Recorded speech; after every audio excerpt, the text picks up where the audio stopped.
Hey guys, welcome back to the channel. This is Mopar V-Code and my name is Levi. Do you live in the north? Do you drive through snow? Then you probably drive through salt, brine, things like that. So if you do, your car probably looks about like mine underneath, rusty and crusty. So in this episode, I'm going to show you how to treat that and prevent it from happening again. So let's get into it.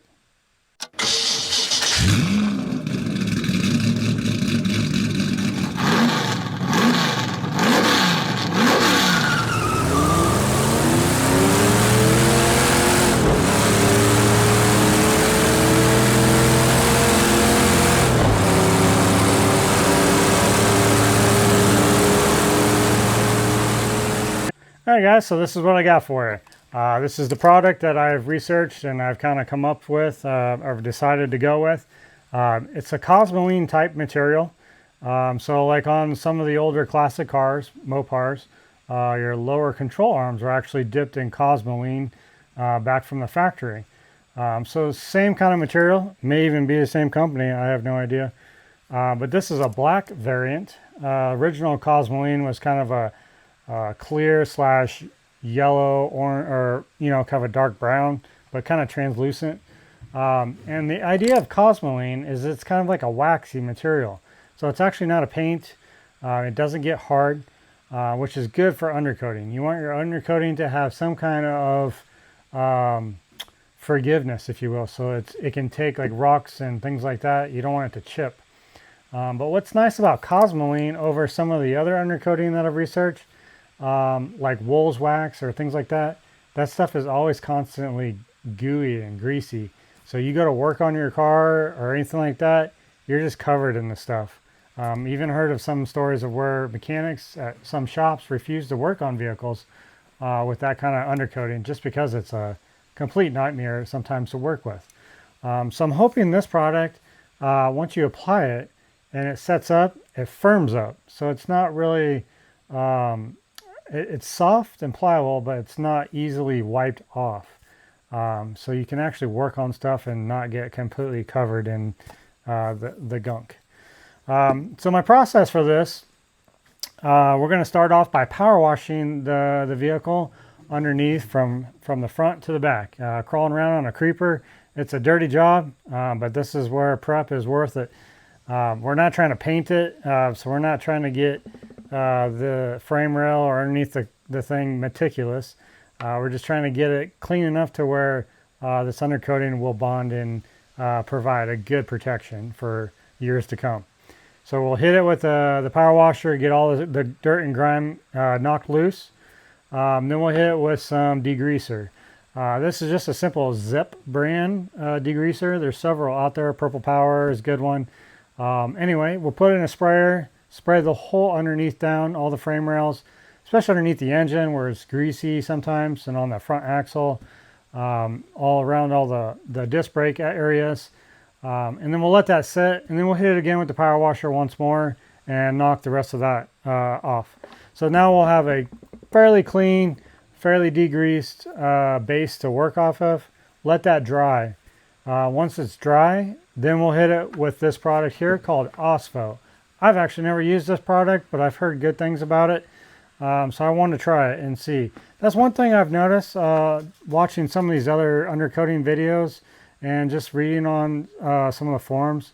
I don't really hear anybody talk about converting their old rust. They just they may power wash it or may not even, and then just treat over the top of all that.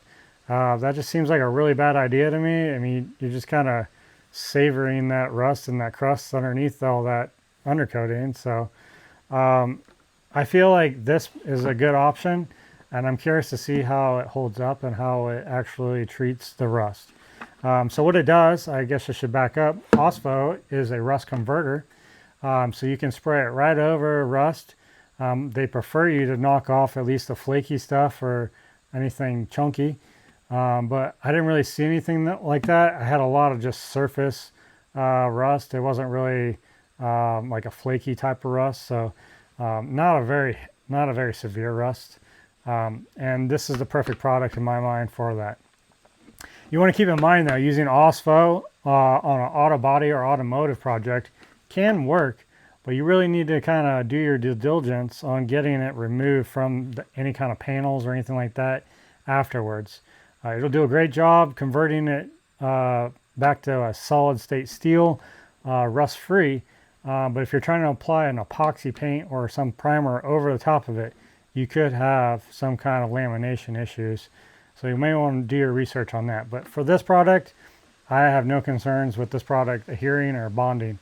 So once we get it applied, we'll let it sit actually overnight. And then the very next day, we'll go ahead and start our application of the undercoating. There is 2 different ways you can apply this Ospho. You can put it on, let it sit for about 30 minutes, 45 minutes, and then rinse it off or power wash it off for more of like a clean finish. The longer you leave it sit on the material, it will tend to create a flake or a crystal of some sort, just from the reaction that the acid in this product is having with that rust. And yes, I did say acid. So if you're using this product, make sure you're using good safety gear, PPE, goggles, respirator, gloves. Make sure you even got long sleeves would be a good idea.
Alright, so this is what it looks like about 30 minutes after the Ospho has been applied. And you can see that the metal is darkening up. You can still see it's still a little, looks rusty in some areas, but it's slowly converting it back to an iron and neutralizing that rust. Alright guys, so it's been about 24 hours or so since I applied that Ospho. And I've got the truck now up on some jack stands, and I got some tarps laid down.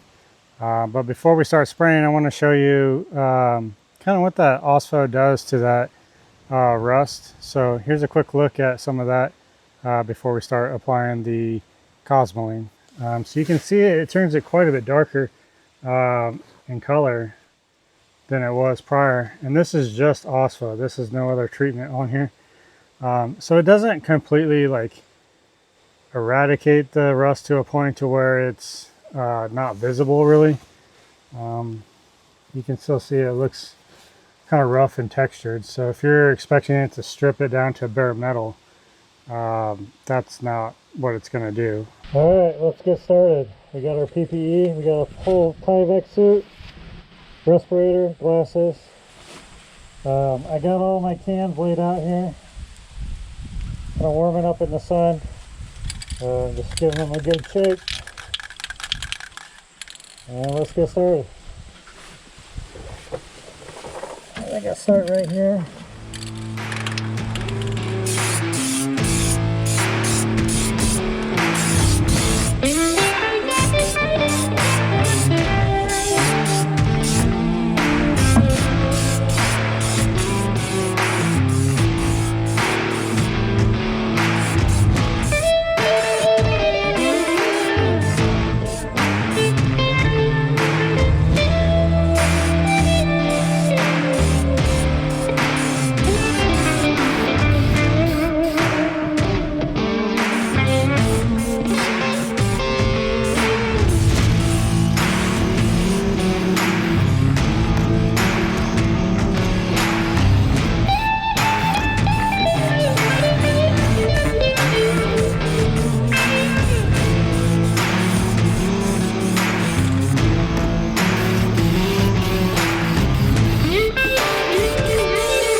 So it's still kind of drying, so I expect it to dull out just a little bit more, and it should look kind of like a matte finish, but everything is pretty well coated up front here.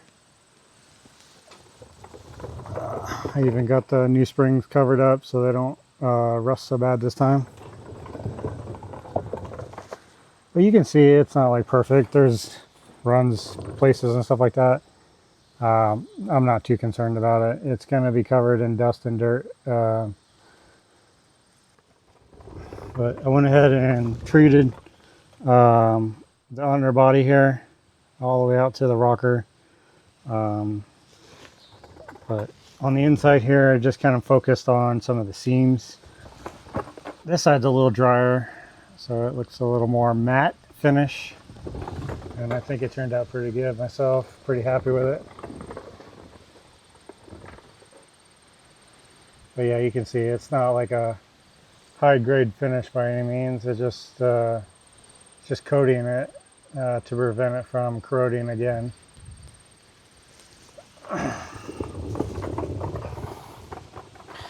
So yeah, look at this before and after here on this frame rail. It's a pretty big change.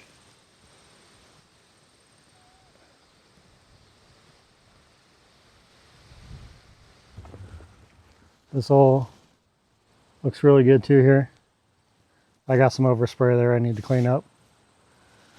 But I think it looks a million times better than what it did.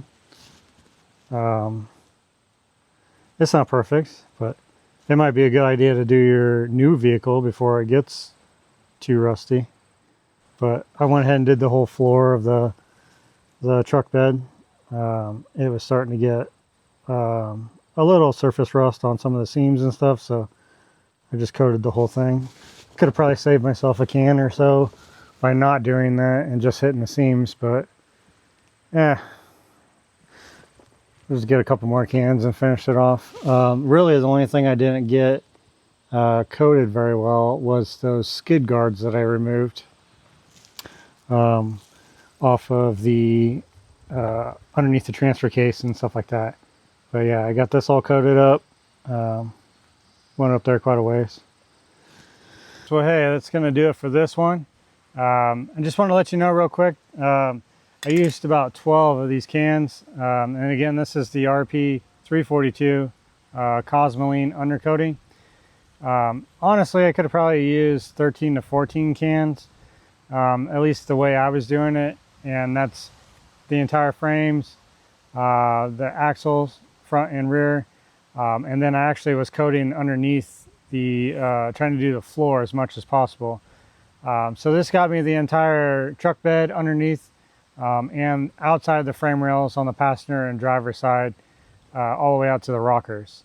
So everything is pretty well coated. Only thing I really didn't get to is my skid plates that I had removed. I put them back on, but I'll have to just pop them off and recoat them a little bit later on. But yeah, I also want to say that to do any kind of cleanup, I'm just using a simple wax and grease remover. It's like an automotive grade wax and grease remover, and it seems to wipe really easy. I got a little bit of overspray on the back, but it wiped right off. So don't worry about that if you get something on there. Hopefully it comes off my face just as easy. Anyway, I'll do a 1-year review on this product to kind of let you know if it's worth a crap. And I hope it is, because it was a little bit of a chore to get it coated. But, you know, it wasn't terrible, but it is a dirty job. So just prepare for that.